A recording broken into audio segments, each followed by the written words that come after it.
Lo hayu yamim tovim le Israël ki yom Kippourim.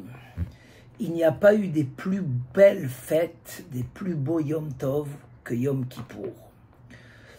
Pourquoi Yom Kippour est considéré comme un des deux plus beaux jours de l'année? Le premier, c'est Tou B'Av, le jour où il y avait le mariage, où on trouvait des chidours. Et Yom Kippour, qu'est-ce qu'il y a de spécial à Yom Kippour? Yom Kippour est une très très grande chance, un très très gros cadeau du ciel, parce que un homme a la chance que Hachem, Akadosh Baruch Hu, lui pardonne toutes ses fautes. Qui ne faute pas, même le tzaddik, en tzaddik asher ya'asetov velo yecheta. À l'époque du temple, on avait le ruban rouge sur le bouc émissaire qui était jeté par la montagne, et l'autre moitié était accrochée sur le rocher ou au Beth Amikdash. Et tout le monde pouvait voir comment le ruban rouge blanchissait. En fait, la faute est une charge très très lourde, qui pèse lourd, parce que c'est comme un casier judiciaire qui ne laisse pas à l'homme la possibilité de faire ce qu'il veut dans sa vie, de faire certains projets. La faute éloigne la personne d'Akadosh Baruch Hu. La faute amène du mal à la personne. Le roi David considère que la faute, c'est une maladie. Il le dit dans Teilim, Refa'a nafshi ki chatatilach. Guéris mon âme car j'ai fauté. Et Yom Kippour, pour que le pardon soit valable, il faut croire dans la kapara. Celui qui ne croit pas dans la kapara de Kippour n'est pas pardonné. Donc en sortant de Kippour, on est persuadé qu'on a été pardonné de nos fautes. Sauf qu'il y a des conditions. Pour que la kapara marche, il faut faire teshuva. Et si la teshuva elle est par amour, alors la kapara est encore beaucoup plus grande.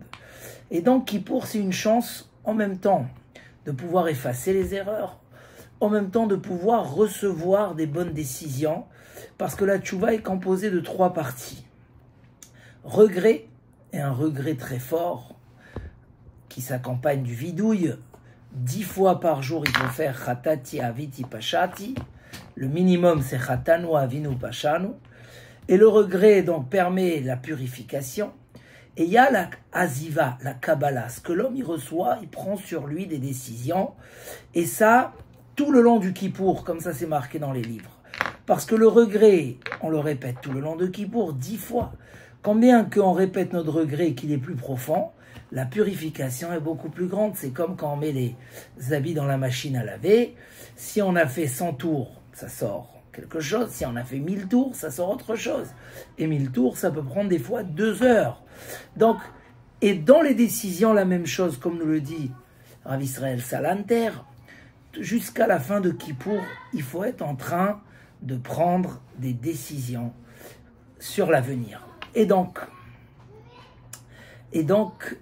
puisqu'on m'a demandé un cours pour femmes, chacun, sa tchouva lui est propre par rapport à ce qu'il sait, ce qu'il pense qu'il a fauté, ou les choses qu'il n'a pas bien fait.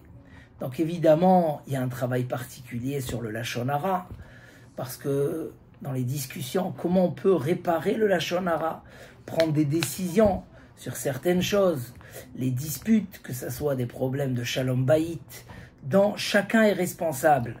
Et donc, des disputes de voisins, c'est le moment de faire le Shalom avec la famille, les voisins, mais aussi dans le rôle de notre vie. Une femme a un rôle particulier concernant ses enfants et son mari. Ses enfants et son mari. D'abord, les enfants, nos Chachamim disent que les femmes ont un Olam Haba particulier parce que c'est elles qui sollicitent leurs enfants, qui leur imprègnent l'éducation. Des fois, des choses simples.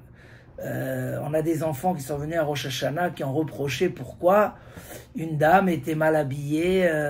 Voilà, des enfants ont ressenti le niveau de la tzniout pour un jour comme Rosh Hashanah.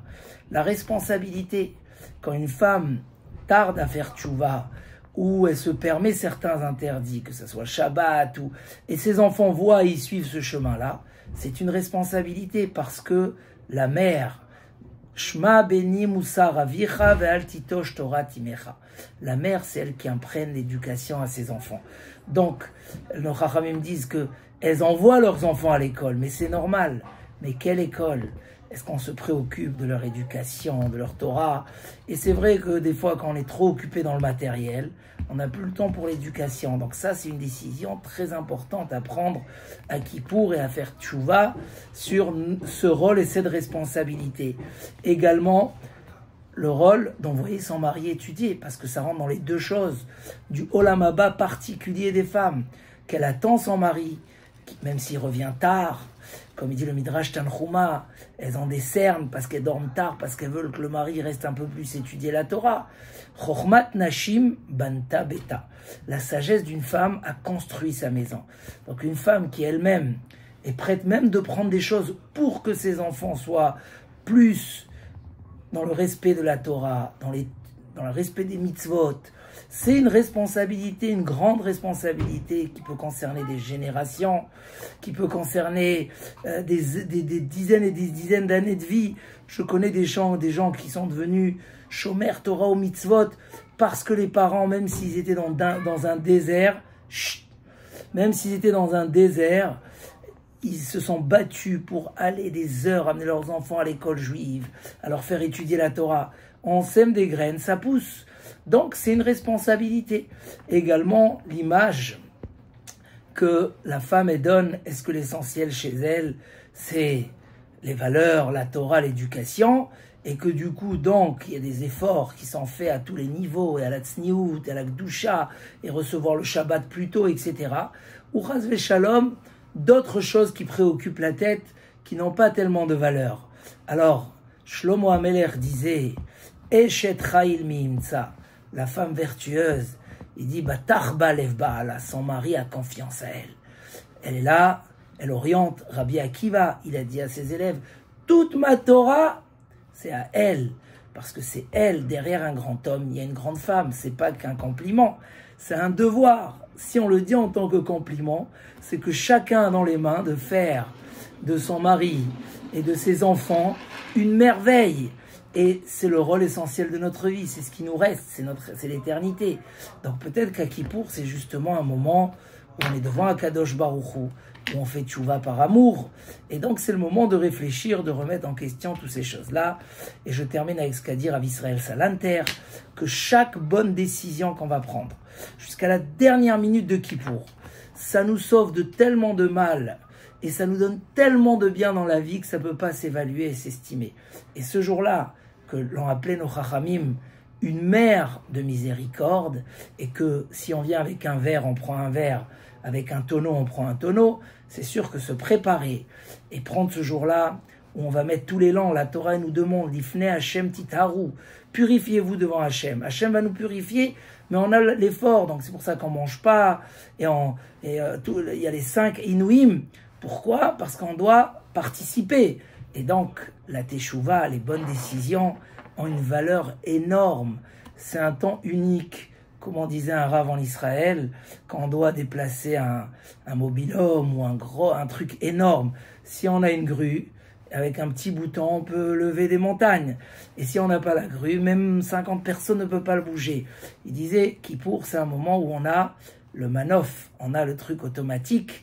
Donc il suffit de faire un peu de notre part pour avoir beaucoup. Donc Bezrat Hashem, profitons-en de ces moments qui restent, qu'on mérite la kapara de Yom Kippour à cette pureté magnifique, et que les décisions qu'on va prendre vont tenir le coup et vont aller, Bezrat Hashem, pour nous amener beaucoup de réussite, beaucoup de bonheur pour nous et pour toute notre famille. Shana Tova, Gmar Chatima Tova.